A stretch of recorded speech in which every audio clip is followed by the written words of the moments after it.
Labour Party leader Jeremy Corbyn was speaking at the Labour North Regional Conference 2018, where he called out the failure of neoliberalism.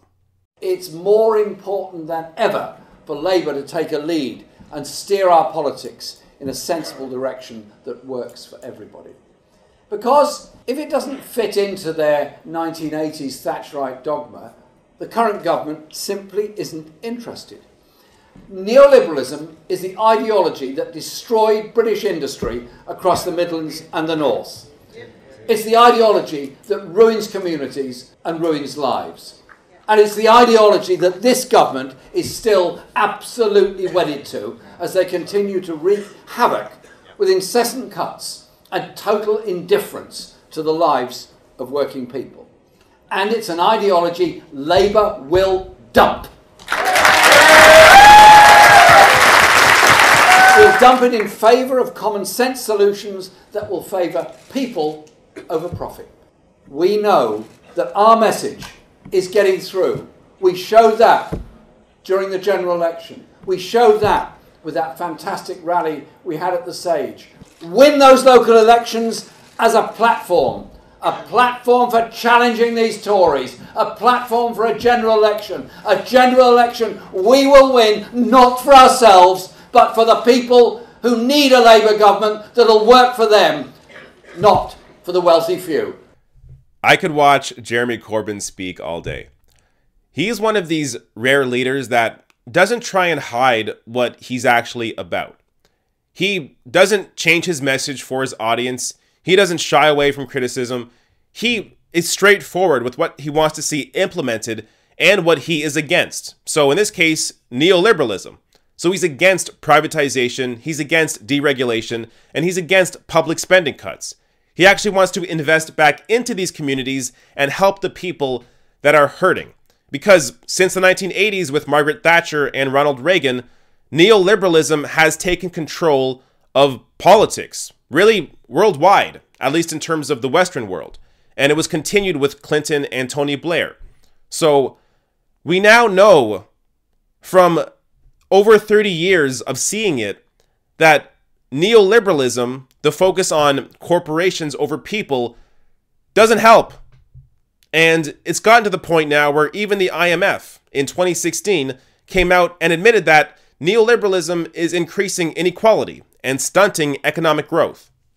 The IMF itself has long been regarded as one of the key international proponents driving neoliberalism in the developing world, often only giving financial assistance and loans on the condition that neoliberal reforms would be implemented in the target country.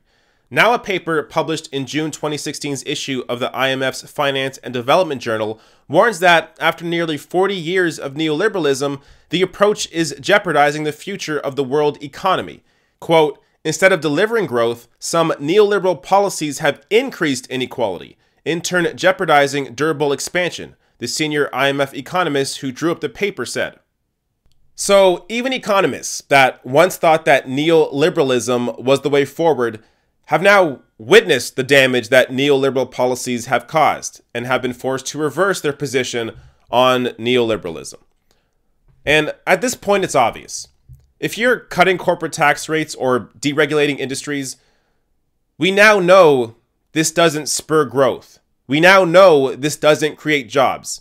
So if you are a company and you have a new tax cut on your company, so now you have all this influx of money. Well, if there's no demand on your company to create more jobs, if the demand isn't there, then why would you create the jobs that you don't need to create? You instead pocket that extra money. And that's what's happening. That's why all these gains are going to the top, while the people at the bottom continue to get pennies. Because there is no reason to create jobs for a demand that is not there. So cutting taxes does nothing but hurt the economy. It hurts the ability for these governments to actually spend and invest into their people.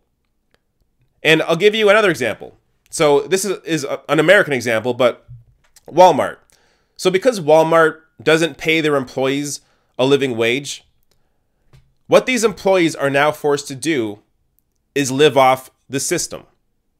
So because they can't afford dinner, they are now living off food stamps, which taxpayers are paying for, to the benefit of Walmart. So Walmart gets to privatize the gains and then socialize the losses. Now, that's not my line. That's a line from Naomi Klein. But that's exactly what these companies are doing. Privatize the gains, socialize the losses. So Walmart can't afford to pay their employees properly, but now these employees are living off the system, living off of food stamps and other government subsidies because Walmart is greedy and decides to instead benefit themselves, enrich themselves at the detriment to low-income workers. That's why you need higher corporate tax rates. That's why you need regulation. Because without it, these corporations have the freedom to make as much money as they want and benefit nobody. Now, there's another part of this that doesn't really get discussed as often, but this is specific to the UK, but also is relatable to other countries as well. And that's who is directly affected by these public spending cuts. So this from The Guardian.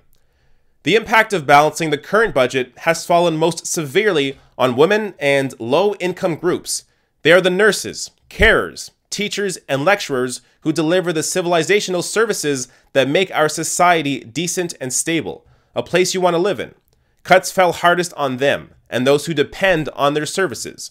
Making large reductions to government spending is itself a major reason why the economy has been so slow in recovering. So, neoliberalism, whether it's privatization, deregulation, or cuts to public spending, have been antithetical to a functioning society. The reason we have the things we have, whether it's the roads that we drive on, or the schools that we go to, or the doctors that we visit, they are all there because we have collectively decided as a community to invest in them. Now, when you begin to cut funding to that, you begin to lower our standard of living. And this is the main reason that neoliberalism sucks. Private industry tries to turn a profit on where the public or the government has failed on. But in trying to turn that profit, they are in fact pushing these communities back onto the system.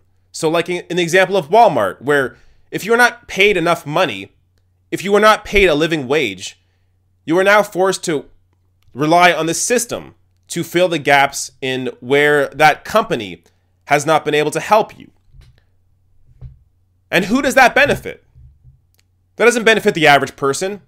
That benefits the owners of those corporations. That benefits the executive branch. That benefits the elites, the people at the top who already have all the wealth and all the power. So by investing back into the public, you invest back into communities that are hurting the most, and you actually move towards a society that is better for everyone. Hey, if you like this video, hit that subscribe button below and consider throwing me a few bucks on Patreon at patreon.com/therationalnational or therationalnational.com/join.